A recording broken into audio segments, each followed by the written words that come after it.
नमस्कार दोस्तों। आज हम पंच महायज्ञ के बारे में पढ़ेंगे। उससे पहले आप वीडियो को लाइक, शेयर एंड सब्सक्राइब करें।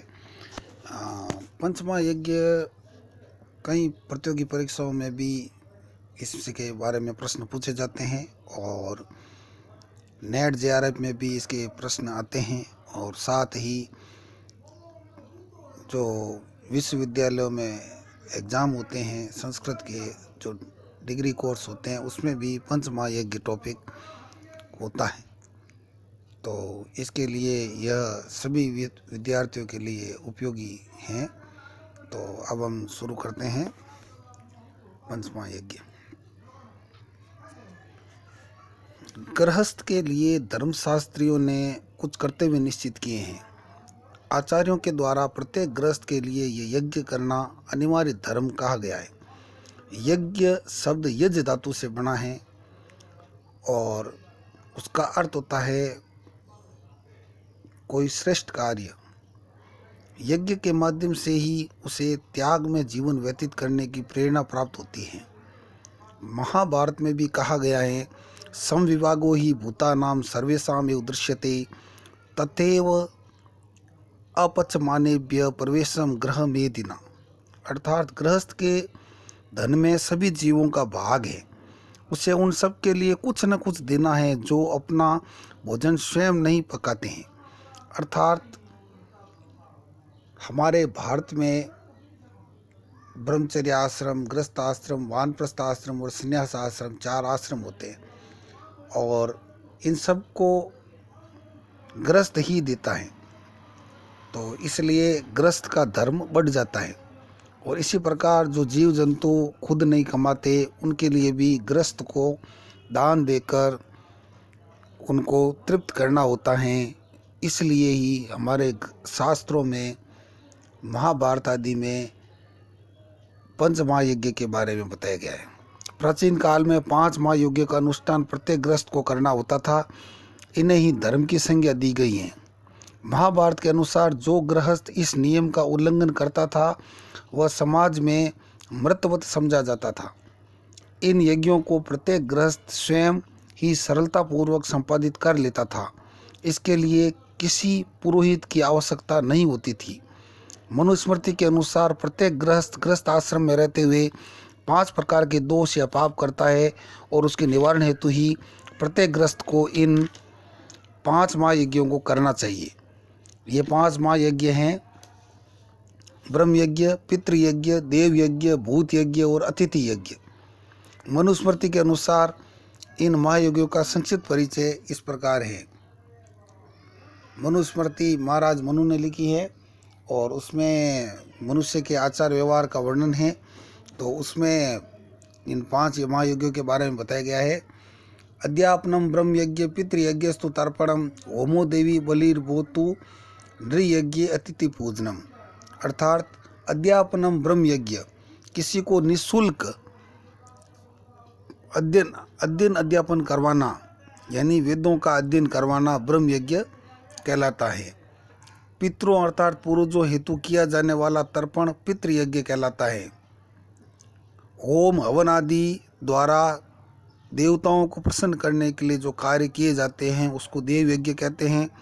भूत अर्थात प्राणियों के लिए जो भोजन प्रदान किया जाता है उसे भूत यज्ञ कहते हैं। जैसे जानवर, कुत्ते या गाय को रोटी खिलाना या अपने चींटियों के लिए दाना देना या अन्य कोई भी कार्य जिससे किसी प्राणी को भोजन प्राप्त हो या सुख प्राप्त हो, तो ऐसे यज्ञ को हम पंच महायज्ञ के अंदर भूत यज्ञ में गिनते हैं। और अतिथियों का पूजन ही नृ यज्ञ या अतिथि यज्ञ कहलाता है।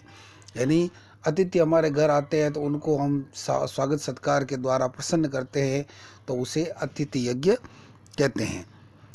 और अतिथि का अर्थ होता है वह जो बिना अतिथि के आता है और कम समय तक रुकता है, उसे अतिथि कहते हैं। महाभारत में परस्पर संरक्षण की भावना से पंच यज्ञ के महत्व को बताया गया है।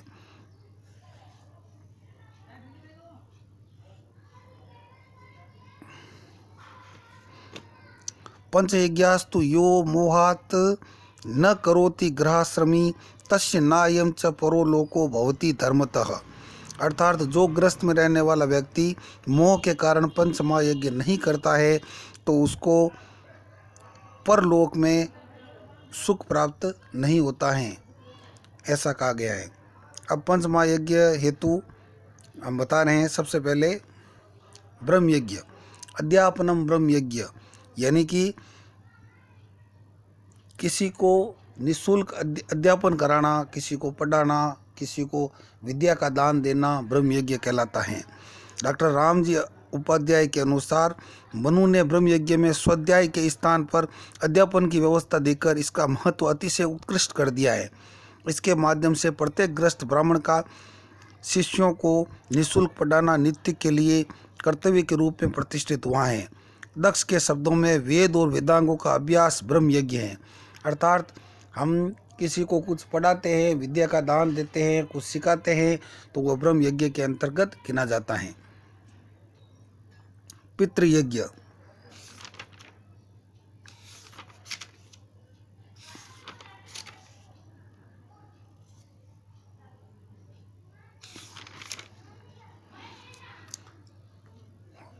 अपने पूर्वजों को तर्पण आदि से प्रसन्न करने की जो क्रिया है उसको पितृयज्ञ के अंदर गिना जाता है। महर्षि मनु के अनुसार प्रत्येक ग्रस्त प्रतिदिन अन्न, जल, दूध या भोजन, फल आदि वस्तुओं से पितरों को प्रसन्न करने के लिए श्राद्ध करता है।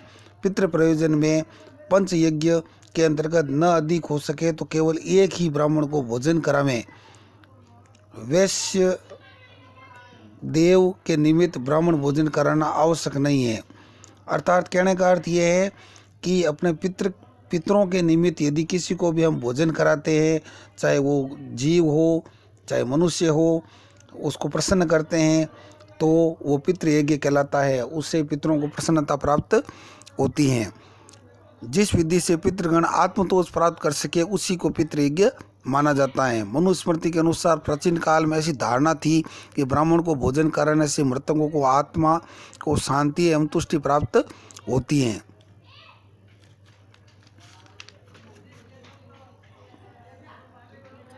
अब हम अगला लेंगे देव यज्ञ। देव कर्मणि युक्तो विवर्ति रिदम चराचरम अग्नौ प्रस्ताहुति सम्यग आदित्य उपतिष्ठते आदित्या जायते वृष्टि वृष्टि अन्नम ततः प्रजा। देव कर्म करने वाला गृहस्थ चराचर जगत की रक्षा करता है और यजमान को आहुति देता है। वह यजमान जो आहुति देता है वह सूर्य को मिलती है और सूर्य से वर्षा होती है और वर्षा से अन्न पैदा होता है और अन्न से प्रजा का पोषण होता है, ऐसा मनुस्मृति में कहा गया है। अर्थात कहने का अर्थ यह है कि यदि हम यज्ञ करके देवों को प्रसन्न करते हैं तो देवता वर्षात करते हैं, बारिश करते हैं और उस बारिश से अन्न प्राप्त होता है और अन्न से सभी लोगों को भोजन मिलता है और इस तरह प्रजा की रक्षा होती है। इसलिए मनुष्य को देव यज्ञ करना चाहिए, देवताओं को प्रसन्न करने का प्रयास करना चाहिए। अग्नि में स्वा शब्द के साथ हवि या संविदा डालना ही देव यज्ञ है। ये डॉक्टर गैरोला के अनुसार अग्नि में स्वा शब्द के साथ हवि या संविदा डालना ही देव यज्ञ है। स्मृतिकारों के अनुसार अग्नि होम जूया स्वर्ग काम, अर्थात स्वर्ग की कामना करने वाले को अग्नि होम यज्ञ अर्थात देव यज्ञ को नित्य करना चाहिए। इसके बाद है अतिथि यज्ञ। अतिथि यज्ञ यानी जो व्यक्ति हमारे घर अतिथि बन के आता है, मेहमान बन के आता है, उसको हम प्रसन्न करने का प्रयास करते हैं और उसको भोजन आदि करा के संतुष्ट करते हैं, उसे अतिथि कहते हैं। क्योंकि यदि अतिथि को हम भोजन आदि से संतुष्ट नहीं करेंगे तो वो हमारे सुखों को खा जाएगा, ऐसा माना जाता है हमारे शास्त्रों में। अतिथि के अनेक निर्वचन प्राप्त होते हैं जो इस प्रकार है। यस्य न तिथि भवति सेव अतिथि आगच्छति उपविशति। यस्य न तिथि भवति सेव अतिथि, अर्थात जिसके आने का कोई समय निश्चित नहीं होता है उसे अतिथि कहते हैं। आगच्छति उपविशति न तिष्ठति पुनः गच्छति सेव अतिथि, अर्थात आता है बैठता है लेकिन ज़्यादा समय तक नहीं रुकता है, वापस चला जाता है, उसे ही अतिथि कहते हैं। मनु के अनुसार अतिथि का लक्षण इस प्रकार है एक रात्रम तु निवसन अतिथिर ब्राह्मण स्मृतः अनित्य ही स्थितो यस्मात् तस्मात् अतिथि उच्यते। केवल एक रात रहने वाला ब्राह्मण अतिथि कहा जाता है। अनित्य स्थिति के कारण मेहमान अतिथि कहलाता है, अर्थात जो एक रात तक रुके उसको अतिथि कह सकते हैं। उपनिषद काल में तो अतिथि को चतुर्थ देवता माना गया है। मातृ देवो भव, माता को देवता समझो। पितृ देवो भव, पिता को देवता समझो।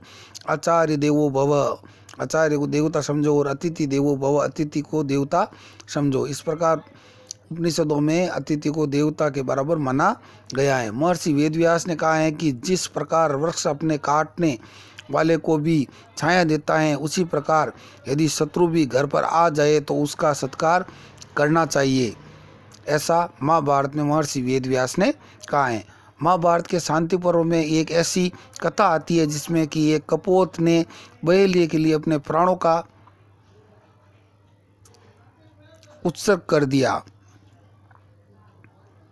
एक कपोत यानी कबूतर को बहेलिये से बचाने के लिए राजा ने अपने मांस काट काट के दिया राजा शिवी ने, और अपने प्राणों का उत्सर्ग भी कर दिया। ऐसा महाभारत में शांति पर्व में एक कथा आती है। डॉक्टर गुलाब राय का कथन है कि पंच यज्ञों के अतिरिक्त 7 पाक यज्ञों का विधान भी है। इन यज्ञादिकों का विधान ग्रह कर्म को सत्कर्म में प्रवृत्त करना था, जिससे वह ऋषि देवता पितृ सखा स्वजन परिजन व एवं अतिथि जन के प्रति अपना कर्तव्य कर सके। इस प्रकार अतिथि यज्ञ। इसके बाद है भूत यज्ञ। भूत यज्ञ यानी बलिर्भो। हम छोटे छोटे जीवों को प्रसन्न करने के लिए जो भी क्रिया करते हैं उसको भूत यज्ञ कहा जाता है। भुज्यते ते त्वगम पापा ये पचंती आत्म कारणात्, अर्थात स्वयं के लिए भोजन पकाने वाले पाप के भागी होते हैं, ऐसा भगवद गीता के अंदर कहा गया है। यानी कि जो केवल अपने लिए भोजन पकाते हैं, छोटे जीवों को नहीं खिलाते हैं, तो वो पाप के भागी होते हैं, ऐसा कहा गया है। मनुस्मृतिकार ने भूत यज्ञ की विधि बतलाते हुए कहा है कि पहले वरुण, इंद्र, सोम, जल, मरुद, लक्ष्मी, ब्रह्मा, वैश्वदेव, भूत, निशाचर, पितर आदि के नाम की बलि अग्नि में देने के पश्चात कुत्तों, पापियों, रोगियों, चांडालों को, कृषि आदि के लिए भूमि पर बलि दी जानी चाहिए। अर्थात जो कोए हैं, कृषि अपने रोगी हैं, कुत्ते हैं, उन सबको भी आपको भोजन देकर संतुष्ट करना चाहिए, ऐसा मनुस्मृति में कहा गया है। और कहा गया है प्रत्येक गृहस्थ प्रतिदिन अन्न, जल, दूध तथा फल आदि वस्तुओं से पितरों को प्रसन्न करने के लिए श्राद्ध करता है। और पितृ प्रयोजन में पंच यज्ञ के अंतर्गत न अधिक हो सके तो केवल एक ही ब्राह्मण को भोजन कराना चाहिए, ज़्यादा आवश्यकता नहीं है, ऐसा कहा गया है। तो भूत यज्ञ का अर्थ है कि हम छोटे या किसी भी प्राणी को प्रसन्न करने के लिए, उसका पेट भरने के लिए यदि हम उसको भोजन कराते हैं तो भूत यज्ञ के अंदर आता है, और वह संतुष्ट होकर हमें आशीर्वाद प्रदान करता है। इस प्रकार प्रत्येक ग्रस्त को पंच महायज्ञ का अनुष्ठान करना चाहिए, जो सुखप्रद होता है। धन्यवाद। Like, share and subscribe the video. धन्यवाद।